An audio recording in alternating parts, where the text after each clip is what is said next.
పీలేరు నియోజకవర్గం ప్రస్తుతం అన్నమయ్య జిల్లాలో ఉంది. రాజంపేట లోక్సభ పరిధిలోకి వస్తుంది. ఈ నియోజకవర్గంలో కాంగ్రెస్ ఎక్కువసార్లు గెలిచింది. టీడీపీకి బలమైన ఓటు బ్యాంక్ కూడా ఉంది. మాజీ ముఖ్యమంత్రి నల్లారి కిరణ్ కుమార్ రెడ్డి గతంలో పీలేరు నుంచే గెలిచారు. 2014, 2019 వరుసగా వైసీపీ తరపున చింతల రామచంద్రారెడ్డి గెలిచారు. వైసీపీ మరోసారి చింతల రామచంద్రారెడ్డికి టికెట్ కేటాయించారు.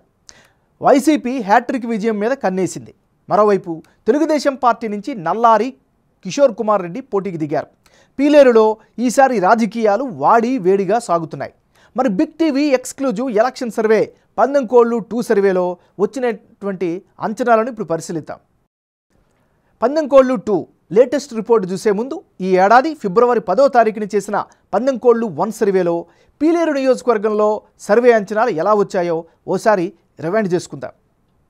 పందెంకోళ్ళు 1 సర్వేలో పీలేరు వైసీపీ అభ్యర్థికి 47% ఓట్లు రాగా టీడీపీ అభ్యర్థికి 49% ఓట్లు వచ్చే ఛాన్స్ ఉన్నట్లుగా తేలింది.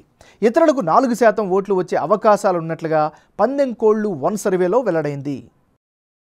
పార్టీల పొత్తులు, అభ్యర్థుల ఖరారు తర్వాత పీలేరు నియోజకవర్గంలో పందెంకోళ్ళు 2 సర్వేలో వచ్చినటువంటి అంచనాలను ఇప్పుడు పరిశీలిద్దాం. ఇప్పటికిప్పుడు ఎన్నికలు జరిగితే పీలేరు నియోజకవర్గంలో వైసీపీకి 51% ఓటింగ్ కనిపిస్తోంది. తెలుగుదేశం పార్టీకి అనుకూలంగా 47% ఓట్లు దక్కే ఛాన్సెస్ ఉన్నాయి. అదే సమయంలో ఇతరులకు 2% ఓట్లు వస్తాయని అంచనా వస్తోంది. పందెంకోళ్ళు 1 సర్వేకు పందెంకోళ్ళు సర్వే 2 మధ్య జనం అభిప్రాయం ఎలా మారింది? వైసీపీ, టీడీపీ అభ్యర్థుల్లో ఎవరికి ఎడ్జ్ పెరిగింది అన్నది ఇప్పుడు పరిశీలిద్దాం. పీలేరు నియోజకవర్గంలో పందెంకోళ్ళు 1 సర్వేలో భాగంగా వైసీపీ అభ్యర్థి చింతల రామచంద్రారెడ్డికి 47% ఓట్ షేర్ వచ్చే అవకాశాలుంటే పందెంకోళ్ళు 2 సర్వే నాటికి ఓటర్ మూడు మొత్తం మారిపోయింది. తాజా సర్వేలో చింతలకు 51% ఓట్ షేర్ వచ్చే అవకాశం ఉన్నట్లుగా తెలుస్తోంది. దీంతో ఆయన లీడ్లోకి వచ్చినట్లు తెలుస్తోంది. అటు టీడీపీ అభ్యర్థి నల్లారి కిషోర్ కుమార్ రెడ్డికి గత సర్వేలో 49% ఓట్ షేర్ రాగా తాజా సర్వేలో 47%కి తగ్గింది. ఇతరులకు గత సర్వేలో 4%, తాజా సర్వేలో 2% ఓట్లు వచ్చే ఛాన్సెస్ కనిపిస్తోంది. సో పీలేరులో ప్రస్తుత పరిణామాల ప్రకారం వైసీపీకే విజయ అవకాశాలు ఎక్కువగా కనిపిస్తున్నాయి.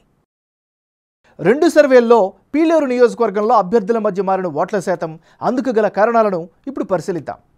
ఈ నియోజకవర్గంలో నల్లారి కిషోర్కు సానుభూతి పవనాలైతే బలంగా కనిపిస్తున్నాయి. గ్రౌండ్లో యాక్టివ్గా నల్లారి ప్రచారాలు చేస్తుండడం ఆయనకు కాస్త అడ్వాంటేజ్. ఇక వైసీపీ అభ్యర్థి చింతలకు క్లీన్ ఇమేజు ఆయనకు అదనపు బలంగా చెప్పుకోవచ్చు. పెద్దిరెడ్డి రామచంద్రారెడ్డి మద్దతు ఉండడం ఆయనకు మరో పెద్ద అడ్వాంటేజ్. ప్రతి 2 మండలాల సమస్యల పరిష్కారానికి ఒక లీడర్ని నియమించడం కూడా ఆయనకి అనుకూలమైనటువంటి అంశంగా మారింది. ఇక పీలేరు, వాల్మీకిపురం మండలాల్లో కొత్త హాస్పిటల్స్ని ప్రారంభించడం కూడా ఆ పార్టీకి కలిసొచ్చే మరో ఫ్యాక్టర్. ఇక ఓవరాల్గా ఇప్పటికిప్పుడు ఎన్నికలు జరిగితే పీలేరు నియోజకవర్గంలో వైఎస్ఆర్ కాంగ్రెస్ పార్టీకే ఎడ్జ్ ఉన్నట్లు బిగ్ టీవీ ఎలక్షన్ సర్వేలో వెల్లడైంది.